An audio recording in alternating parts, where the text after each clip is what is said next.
Hey everyone, and welcome to Level Up English Podcast. I'm Samantha, and it's great to have you here. Our mission is simple. Don't just learn English, learn in English. Hey folks, Benjamin here, ready to level up. So, Sam, I have to admit, shopping in a big store in English can be a little intimidating. There's so many options, and I never know the right way to ask for help. You've hit on a super common challenge, Ben, but it's easier than you'd think once you have a few key phrases. So today, we're having a real talk about shopping and asking for help. We'll walk you through a typical shopping trip step by step. Perfect. I need this. So, let's set the scene. We're in a big department store.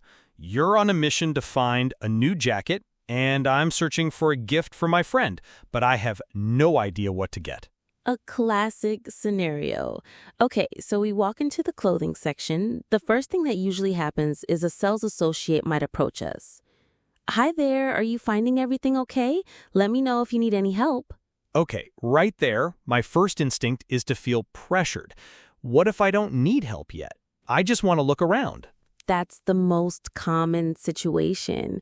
And the answer is simple and very polite. You just smile and say, I'm just browsing, thank you. Or another great one is, I'm just looking for now, but I'll let you know, thanks. I'm just browsing. Got it. That feels easy. Okay, so we've browsed for a bit, you see a rack of jackets you like, and I see a display of nice scarves that could be a good gift. Right. I find a jacket I like, but I can't find it in my size. All I see are medium and large, and I need a small. Now it's time to actively seek help. So, how do you get their attention without being rude? Do you shout, hey, across the store? Definitely not. The magic phrase is a simple, polite, excuse me? With a rising intonation, you find an associate, make eye contact, and say, excuse me? Once they turn to you, you state your need. Okay, let me try. I'll be you. Clear throat. Excuse me? Hi, I really like this jacket. I'm looking for a size small. Do you have this in a small? That was perfect. I'm looking for and do you have this in are your two most powerful tools. You can use them for anything. Do you have this in blue? Do you have these shoes in a size 9? Let's say the associate checks their little computer device. Let me see. It looks like we're out of stock in small on the sales floor, but I can check in the back for you. Give me one moment. Key vocabulary there. Out of stock means they don't have it available, and in the back refers to the stockroom. Now, while they check, let's look at your scarf situation. Okay, I like this scarf, but I'm not sure about the material. The tag doesn't say. I need to ask a different associate. Great. Let's do it again. Excuse me, could you tell me what this scarf is made of? Excellent question. Could you tell me is another very polite way to ask for information. They might say, let me check the item details for you. Ah, it's 100% cashmere. Wow, fancy. And expensive, I bet. So the first associate comes back from the stockroom with your jacket. Success! Yes, they found the last one. Now I need to try it on to make sure it fits. The next logical question is about the fitting rooms. I know this one. Where are the fitting rooms? Exactly. Or you could just hold up the jacket and ask, can I try this on? And they will point you in the right direction. Okay, so I go try it on. It's a little tight in the shoulders. A little tight. That's good vocabulary.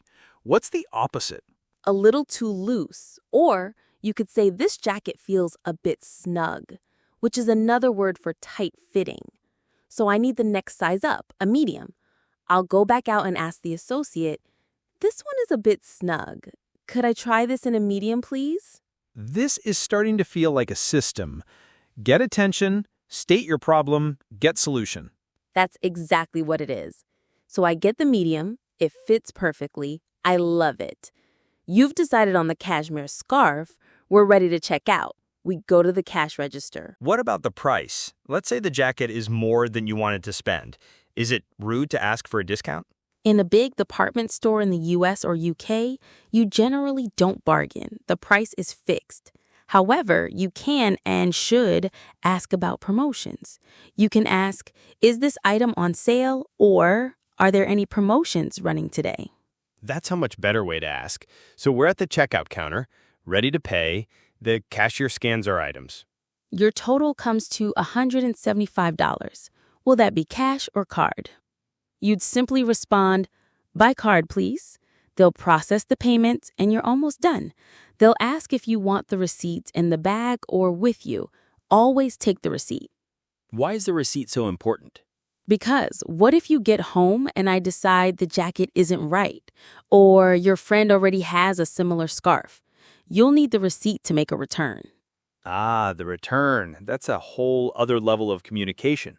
It is, but it's straightforward.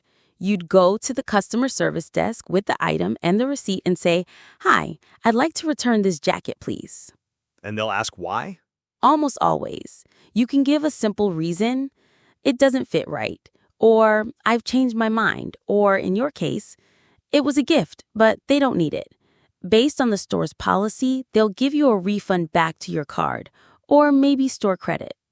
Refund, store credit. Got it. Wow. Okay, breaking it down like that makes it so much less stressful.